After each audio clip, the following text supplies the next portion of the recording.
Hey everybody, we're coming together on Sunday the 27th. We don't usually come on the weekends, but we're coming on Sunday the 27th with Bling Bling and her son, one of her sons, also Mike Helmick and FE Brothers Josh. So that will be 9 PM UK time, 4 PM Florida time and 1 PM California time. See you there. Station, this is Houston. Are you ready for the event?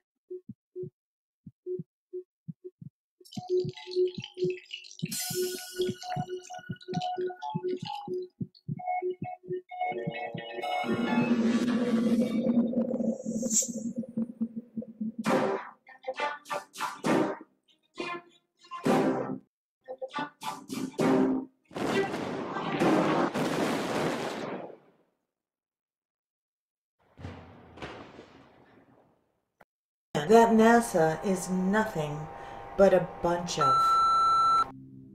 Over a period of a couple hours, we're finally able to open the hatch. You can see that probe is now retracted back in, and after being in that small space for a long time, we're very happy to finally get out.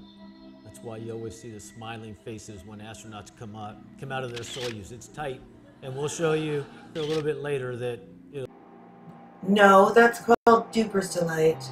Do you see something really wrong with this photo? Look at the wall. The hatch is smashed into the wall. Didn't the space station cost $500 billion with the best engineers in the world? And they didn't think to make an opening for the hatch to open into? Soyuz. It's tight. And speaking of the hatch, we'll show you a picture.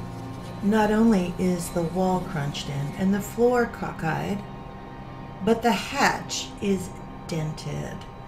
Yep, I said it, the hatch is dented. Look right here.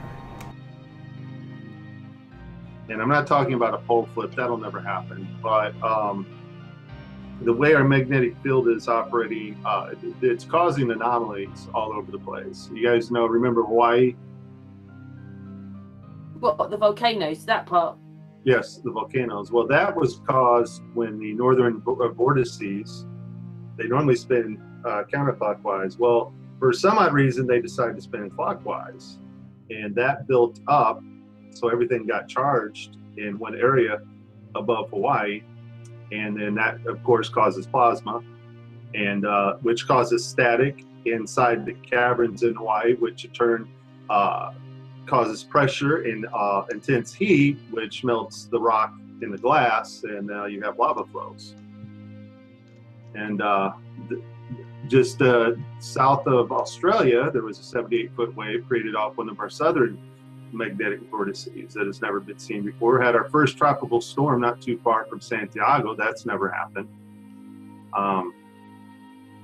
And now farmers in Canada had to plant late this year. We have birds flying, and because the weather is so crazy now, some birds, when cold hits, they automatically go into hibernation mode.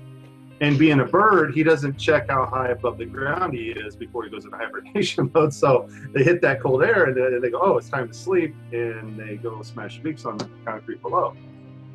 Yes, yeah. You were talking about Crow XE, and one of his videos he sent me was about this was a while back, was about a fisheye lens. And I was always curious because we see all that space footage where the fisheye lens will bend, it'll make the Earth's curve go perfectly flat. And then it'll even go perfectly concave, like a perfect concave line. And then it changes its direction. It'll bend one way, then it'll bend the other. And I believe it was SpaceX released one of their spacecrafts falling back to Earth, had millions of views probably. And I'm looking at that footage and I go, wait a minute. It's bending perfectly in the opposite direction. I've messed around a little bit with like GoPros and stuff, and I thought if a perfectly flat line would bend perfectly in both directions, I could imagine that happening. But if it's already curved, could you curve it the opposite direction that perfectly? And you should be able to do simple experiments to prove that if you can.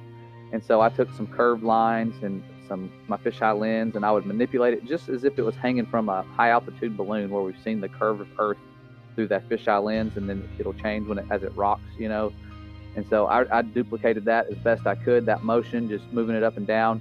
And I could always make it almost curve in the opposite direction, but on the outer edges, it would still be going the same way. The curve, it was kind of like an M, like it would curve in the middle the opposite direction.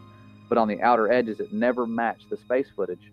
And I was like, holy crap, that's the simplest proof right there. You don't even have to leave your house to duplicate those experiments with a horizon line. I had a curved horizon, flat horizon, any type of curved object you can try that with over and over. And when you look at the outer edges of the curved line, it never curves perfectly in the opposite direction. It always slopes back down the way it originally was.